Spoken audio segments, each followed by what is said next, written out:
ചേട്ടാ നമ്മുടെ കഴിഞ്ഞ ദിവസം നടന്ന കൂത്താട്ടുകുളത്തെ കലാരാജു എന്ന് പറയുന്ന കൗൺസിലർ അവർക്ക് നേരെ നടത്തിയിട്ടുള്ളത് ശരിക്കും കേട്ടുകേൾവി പോലും ഇല്ലാത്ത അത്രയും നിന്ദ്യമായിട്ടുള്ളൊരു കാര്യം തന്നെയാണ്. അതെ, അത്രയും നിന്ദ്യമായിട്ടുള്ളൊരു കാര്യം തന്നെയാണ് നടത്തിയിട്ടുള്ളത്. അപ്പോൾ ഒരു സ്ത്രീ എന്നുള്ളൊരു പരിഗണന പോലും കൊടുക്കാതെ നടു റോട്ടിൽ വെച്ചിട്ട് സാരിയുടെ മടിക്കുത്ത് പോലും അഴിക്കുന്ന രീതിയിലേക്ക് ഇവർ ഇത്രയും കാട്ടാളത്തം കാണിച്ച ഒരു സംഭവം അതിൽ ശരിക്കും കേരള ജനത ഞെട്ടലോടുകൂടി കേട്ടൊരു കാര്യമാണത്. പക്ഷേ അത് നിയമസഭയിൽ പോലും ചർച്ചയായിട്ടും അതിന് വേണ്ടത്ര ഒരു ഗൗരവം ഇതുവരേക്കും അവരുടെ തന്നെ പാർട്ടിയായിട്ട് കൂടി CPM അതിന് കൊടുത്തിട്ടുമില്ല. ഇപ്പോഴും ന്യായീകരിച്ചുകൊണ്ടിരിക്കുകയാണ് അതിന്. പക്ഷെ അതിൻ്റെ പ്രതികൾ കഴിഞ്ഞ ദിവസം അറസ്റ്റിലായ പ്രതികളെ 2 ദിവസം മുന്നേ അവർക്ക് ജാമ്യം കിട്ടി പുറത്തിറങ്ങിയപ്പോൾ ഒരു നല്ല കാഴ്ചയുണ്ടായിരുന്നു. അവരെ മാലയിട്ട് സ്വീകരിക്കുന്ന ഒരു കാഴ്ച. മുദ്രാവാക്യം വിളിച്ചത് അതിനേക്കാളും രസമുള്ള കാര്യമാണ്. ജനാധിപത്യത്തിന് വേണ്ടിയിട്ടുള്ള പോരാട്ടമാണ് ഞങ്ങളുടെ പ്രവർത്തകർ നടത്തിയതെന്നാണ് പറയുന്നത്. കലാരാജുവിനെ പോലെ ഒരു സ്ത്രീയെ പൊതുവഴിയിൽ, അതും ആ പബ്ലിക്കിൽ വെച്ച് തട്ടിക്കൊണ്ടുപോയി അവരുടെ മടിക്കുത്തഴിച്ച് സാരി വലിച്ചു കീറി അത്രയും ഉപദ്രവം ഏൽപ്പിച്ചതൊക്കെ ജനാധിപത്യത്തിന് വേണ്ടിയുള്ള പോരാട്ടമായിരുന്നു. അതായത് അന്ന് ജീവൻ രക്ഷാപ്രവർത്തനം എന്ന് പറഞ്ഞ പിണറായിയുടെ ആൾക്കാരാണല്ലോ. അപ്പോൾ പിന്നെ അവരുടെ വായിൽ നിന്ന് ഇതല്ല ഇതിനപ്പുറം വരും. എന്തായാലും ജനാധിപത്യത്തിന് വേണ്ടിയിട്ടുള്ള ആ പോരാട്ടം കുറച്ച് കടന്നുപോയില്ലേ ചേട്ടാ? എന്താണ്? അതായത് ഐശ്വര്യ ഇപ്പോൾ പറഞ്ഞു, സഭയിൽ പോലും ഈ വിഷയത്തിൽ പ്രതിപക്ഷ നേതാവ് സംസാരിക്കുമ്പോൾ തന്നെ നിസ്സാരവൽക്കരിച്ച് കളഞ്ഞു. നിസ്സാരവൽക്കരിച്ചാണ് മറുപടി മുഖ്യമന്ത്രി നൽകിയത്. അതിൽ നിന്ന് തന്നെ മനസ്സിലാക്കാം. ഈ പറയുന്ന ഐശ്വര്യ പറഞ്ഞ പോലെ ഒരു സ്ത്രീ, അപ്പോൾ മുക്കിന് സ്ത്രീ സംരക്ഷണം, സ്ത്രീകൾക്കെതിരെ എന്തുണ്ടെങ്കിലും എന്ന് വീമ്പ് പറയുന്ന മുഖ്യമന്ത്രി എന്തിനും വീമ്പ് പറച്ചിലാണ് അദ്ദേഹത്തിൻ്റെ പറച്ചിൽ. ഇപ്പോൾ അദ്ദേഹത്തിൻ്റെ വാക്കും പഴയ ചാക്കും ഒരുപോലെയാണെന്നൊക്കെ പിന്നെ പ്രതിപക്ഷ നേതാവ് പറയുന്നത് വളരെ ശരിയാണ്. അപ്പോൾ ഇതിലൊന്നും തന്നെയില്ല. ഇതിൽ നമുക്ക് മനസ്സിലാക്കാനുള്ളൊരു കാര്യം എന്ന് വെച്ച് കഴിഞ്ഞാൽ അവരെ ഇപ്പോൾ ഇവർ ബ്ലെയിം ചെയ്യുന്നത് അവർക്ക് ഈ കോവിഡ് കാലത്ത് അവരുടെ ഭർത്താവ് മരിക്കുന്നു. അത് അവരുടെ പണ്ട് MM മണി പിന്നെ KK രമേശ് സഭയിൽ പറഞ്ഞതുപോലെ ഒരു വിധവയായി പോയതിന് നാം എന്ത് ചെയ്യും എന്ന് പറയുന്നത് പോലെ ഈ അവരുടെ പേര് കലാരാജു എന്ന അവരുടെ 25 വർഷത്തെ പാർട്ടി മെമ്പറാണ്. അപ്പോൾ പാർട്ടി മെമ്പർ എന്ന് പറയുമ്പോൾ പാർട്ടി കൂറ് അവർക്ക് പാർട്ടിയോടുള്ളതുപോലെ തന്നെ പാർട്ടിക്ക് തിരിച്ചും അവരോട് കൂറ് വേണമെന്ന് അവർ പ്രതീക്ഷിക്കുന്നതിൽ തെറ്റില്ല. കാര്യം അത് ഐശ്വര്യക്ക് മനസ്സിലാകുമോയെന്നറിയില്ല. കാര്യം പാർട്ടി ഈ രാഷ്ട്രീയത്തിലൊക്കെ ഉള്ളവർക്ക്, രാഷ്ട്രീയ പാർട്ടിയിലൊക്കെ അടുപ്പമുള്ള രാഷ്ട്രീയത്തിലല്ല ആരാണെങ്കിലും നമുക്കൊരു കൂറ്, ഒരാളോട് കൂറ് പുലർത്തുമ്പോൾ അവരും സഹജമാണ്. പ്രത്യേകിച്ച് അവർ 25 കൊല്ലം പാർട്ടിയുടെ ബ്രാഞ്ച് സെക്രട്ടറി വരെ ആയിരുന്നതാണ്. ഈ പറയുന്ന ആ ഏരിയയിലെ ബ്രാഞ്ച് സെക്രട്ടറി ആയിരുന്നതാണ്. അവരുടെ ഭർത്താവ് മരിക്കുന്നു, കോവിഡ് വന്നാണ് മരിക്കുന്നത്. അപ്പോൾ 10 ലക്ഷം രൂപയുടെ ഒരു അധിക ബാധ്യത, ഒരു ലോൺ ഉണ്ടായിരുന്നിട്ട് അത് പാർട്ടി ഭരിക്കുന്ന ബാങ്കിൽ നിന്നാണ് എടുത്തത്. അപ്പം നോർമലി അവരത് പ്രതീക്ഷിക്കും എന്തെങ്കിലും സഹായിക്കുമെന്ന്. അപ്പോൾ ഈ പാർട്ടിക്ക് ഒരുപാട് വേർതിരിവുകളുണ്ട്. ഒരു പാർട്ടിയിലെ മെമ്പർഷിപ്പ് എന്ന് പറഞ്ഞു കഴിഞ്ഞാൽ ഇന്നിപ്പോൾ MP ഗോവിന്ദൻ എറണാകുളം ജില്ലയിലെ ജില്ലാ സമ്മേളനത്തിന് വന്നിട്ട് കഴിഞ്ഞ ദിവസം സംസാരിച്ചത് പറഞ്ഞിട്ടുണ്ട്. എറണാകുളം ജില്ലയിലെ സഖാക്കൾക്ക് പാർട്ടിയെക്കുറിച്ച് എന്തെന്നറിയില്ല, പാർട്ടി എന്തെന്നറിയില്ല, കഴിഞ്ഞ കുറേ നാളുകളായി പാർട്ടി മെമ്പർഷിപ്പ് എടുത്തവർക്ക് പാർട്ടിയെക്കുറിച്ചൊന്നും അറിയില്ലെന്നൊക്കെ. അപ്പം നമുക്ക് ചോദിക്കാനുള്ളത് 25 കൊല്ലത്തിലധികമായി ഈ പാർട്ടിയിൽ നിൽക്കുന്ന, അതായത് എൻ്റെ കൂടെ ഒരു എക്സ്പീരിയൻസിൽ ഞാൻ ഐശ്വര്യയോട് പറയാം.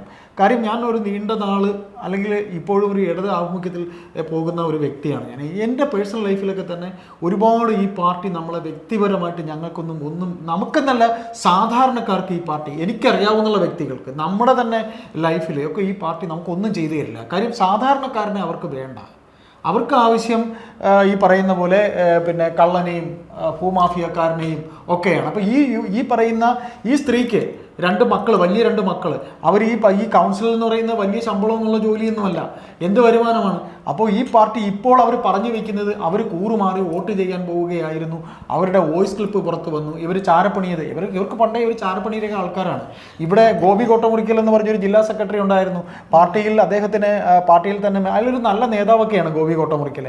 അദ്ദേഹം VS പക്ഷക്കാരനൊക്കെ ആയതുകൊണ്ട് തന്നെ അദ്ദേഹത്തിന് ഒരു പാർട്ടിയിലെ തന്നെ ഒരു സ്ത്രീയുമായി ഇപ്പോൾ 2 വ്യക്തികൾ തമ്മിൽ അടുപ്പമുണ്ടെങ്കിൽ അത് അവർ തമ്മിലുള്ളൊരു അടുപ്പം അവർക്ക് ഇഷ്ടമാണെങ്കിൽ ഇവർ ഹൈഡ് ക്യാമറയിൽ എടുക്കേണ്ട കാര്യം എന്തോന്ന്? പാർട്ടിയുടെ ദാസ് ക്യാപിറ്റലിനകത്ത് ഒളി ക്യാമറ വെച്ചിട്ട് ഗോപി കോട്ടമുറിക്കൽ ആ സ്ത്രീയുമായി സംസാരിക്കുന്നതോ അല്ലെങ്കിൽ അവർ തമ്മിൽ ആശ്ലേഷിക്കുന്നതോ ഒക്കെയുള്ള പടങ്ങളൊക്കെ വീഡിയോ എടുത്ത സ്ഥലമാണ് ഈ കൊച്ചിയിലെ പാർട്ടി എന്ന് പറയുന്നത്. അപ്പോൾ അവർക്ക് അതിനൊക്കെ കഴിയുള്ളൂ. കാര്യം അവർ ഈ പറയുന്ന കലാരാജു അല്ലേ, കലാരാജുവിന് 10 ലക്ഷം രൂപ ഈ പറയുന്ന പോലെ കോൺഗ്രസ്സുകാർ നൽകാമെന്ന് പറഞ്ഞു എന്നൊക്കെ പറയുന്നത് ക്യാമറയിൽ എടുത്തിട്ട് അതിപ്പോൾ വലിയ കാര്യമായിട്ട് പറയുന്നുണ്ട്. ഇവിടുത്തെ ജില്ലാ സെക്രട്ടറി സംസാരിച്ച കാര്യമൊന്നും പറയണ്ട. അപ്പോൾ ഇതിൽ ഇത്രയും നമുക്ക് പറയാനുള്ളൂ.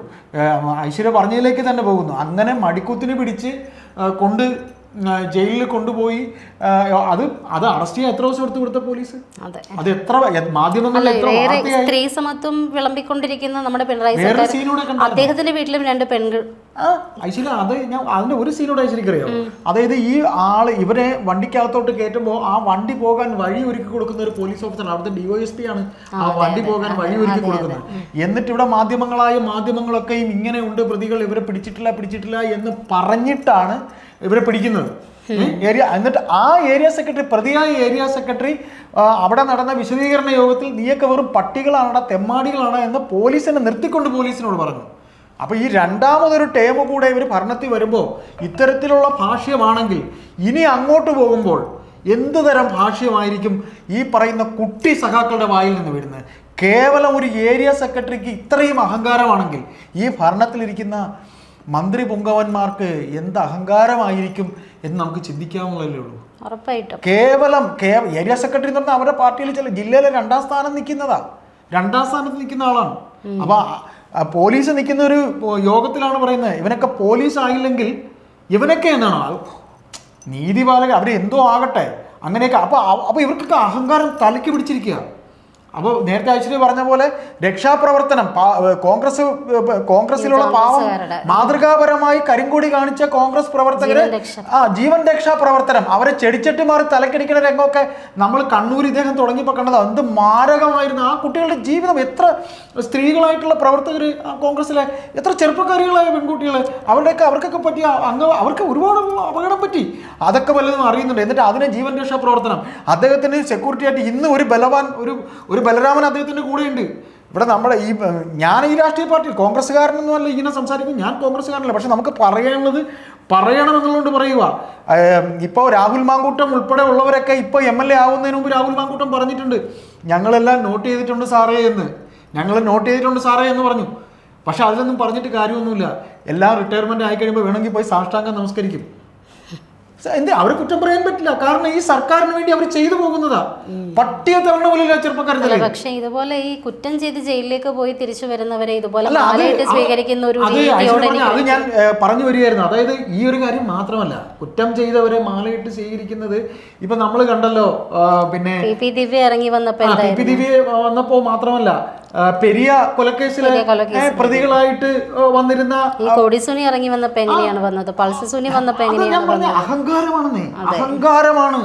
അവര് ഈ പറയുന്ന പോലെ അവരുടെ മുദ്രാവാക്യം വിളിയും അവരുടെ പ്രകടനവും അവരുടെ ആ ഒരു ശൗര്യവും ഒക്കെ കണ്ടു കഴിഞ്ഞാൽ ഇവിടെ ഇപ്പൊ ബാക്കിയുള്ള സഹാക്കൾക്ക് രക്തം തിളക്കുകയാണെന്നാണ്. സ്ത്രീ പീഡന കേസൊക്കെ, ഇങ്ങനത്തെ കേസുകളിലൊക്കെ അകത്ത് പോയി ഐശ്വര്യ പറഞ്ഞ പോലെ ഒരു സ്ത്രീയുടെ മടിക്കുത്തിന് പിടിക്കുക.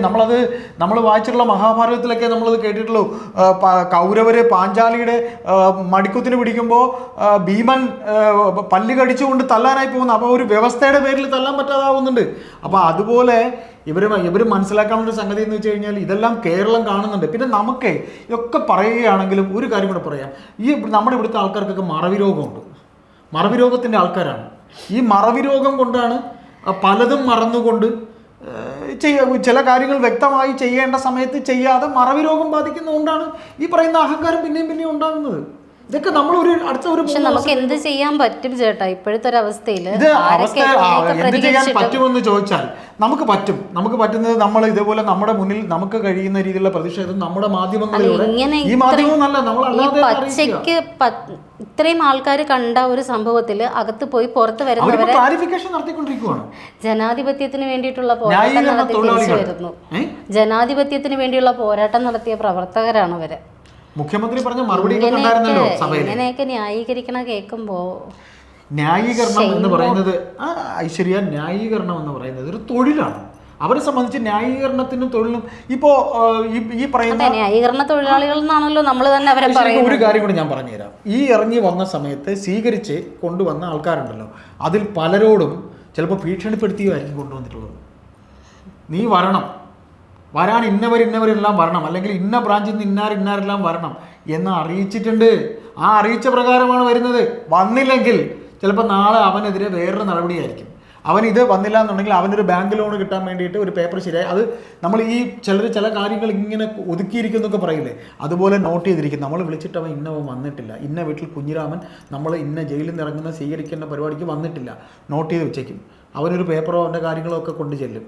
അല്ലെങ്കിൽ സഖാവ് എൻ്റെ ഒരാൾ ജയിലിൽ പിടിച്ചിരിക്കുക, അവിടെ നിന്ന് വിളിക്കണം, നീ അന്ന് വന്നില്ലല്ലോ, നിനക്കന്ന് എന്ത് പറ്റി, നീ എന്തേ വരാത്തെ?